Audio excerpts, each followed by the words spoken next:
to dungeons deep and caverns old, we must away ere break of day to find our long forgotten gold.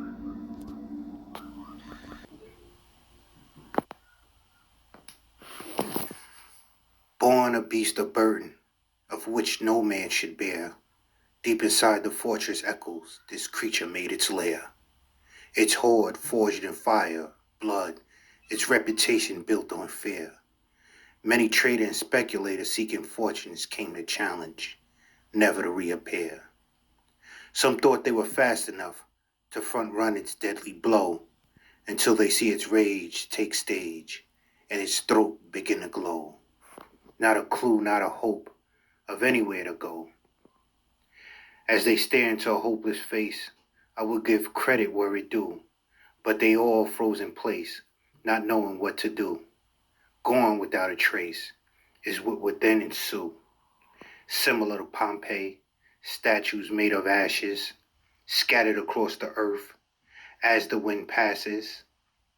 But let's take this play back to the opening act, where a closed circle meeting gave birth to a most grievous pact, to which the progeny would be a blood dragon that had hatched. Here we begin, when our heroes' first joint venture in, smelled the flesh a mile away, it blinked and cracked a grin, eyes of pure amber, and copper was its skin. Equity it had snarled, when the great beast had spoke, each word deep and charred, billowing out sparks, gas, and smoke. 'Twas the first of three heads, and indeed was full of dread. It eased, paused, tightened, and said, I have but two questions, coiling its neck in all directions, for we will play a game of guess the meaning and my name, succeed and find fame, but be warned, fail and taste my flame. But if you are one in a million, not only will you live, but vast wealth to you I give. You get only this one chance, with sword and shield and lance. Now you must make haste. The traders all begin to capitulate. Not a second or minute to waste. They would debate and speculate on which they should not gamble. They only pretend to win a battle until its great tail shook and rattled. It came out from behind the shadows, and the blood rage roared. Fools, my name is inflation, and I cause more than wings to soar. And I have decimated entire nations. It took them where they were stationed. And how did it appear? Like magic out of thin air. Wish you could be told more, but the screams is all you can hear. As our journey continues, our speculators search out the lost hoard to make feast out of famine, so like kings they could gorge into the echoes when they heard a great snore.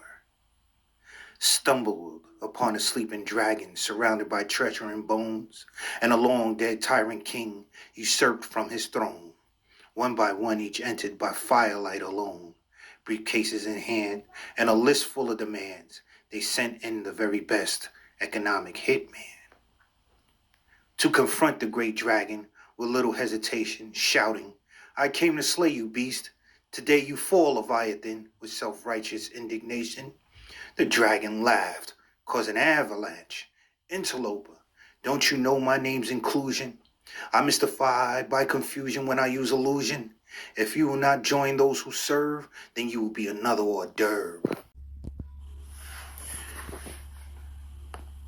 The second head puffed. Then it reared up, its diamond hands gripping tight, its breathing quite abrupt. Upon the earth I spread deflation. I sear the flesh from bones and homes by incineration. Its silver head reflected all the dead, eyes glazed as polished jade. Nothing was to be said. You must be a fool to think your tool could ever win the glory of the day. My treasure for your lives, your head's my prize, sweet smell of death's decay. As it swung his great tail, like a mace it would flail, keeping speculators at bay. They gathered in unison, lances, shields entering the fray. Dodging, diving, swinging, firing, none would be the entree. The beast tripped and fell, the knights of St. Louis would yell, "Hooray, hooray, hooray!" But it was too soon, for the beast they did not slay. And oh, as it rose, I really do suppose that I shall also say that the knights of the charter have fell out of order, now there was a debt to repay. The final act, folks, well, it's quite scary and teary, a tale of reserve for those who are leery.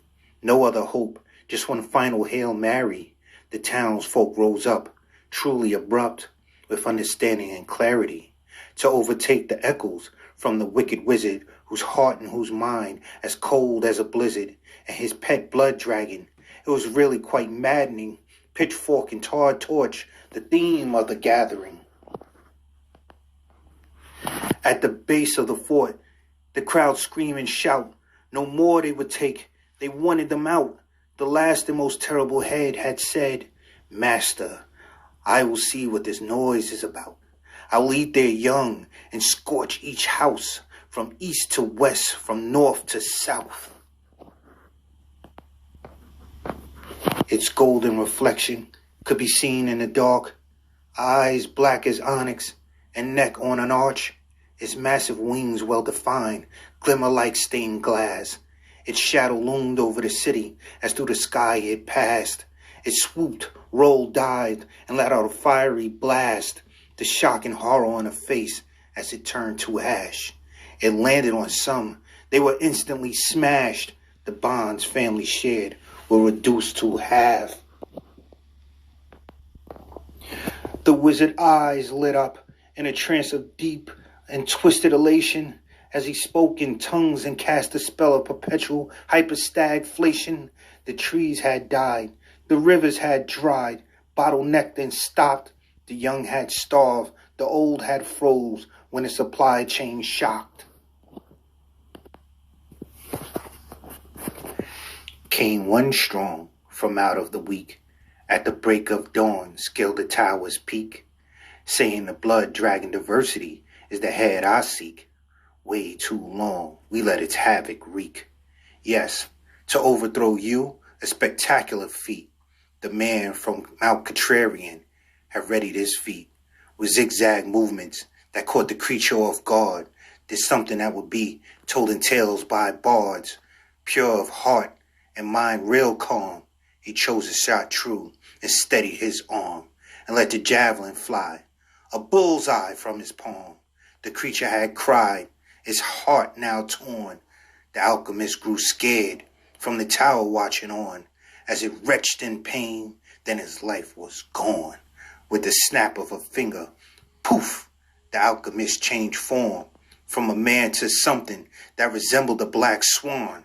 The echoes began to crumble, leaned and sank, but now his hair is something on which you could take to the bank. The dragon was slain, but the wizard had escaped.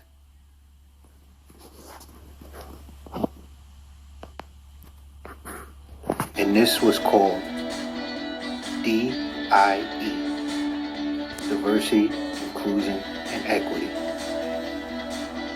Performed by me. Thank you, we the people.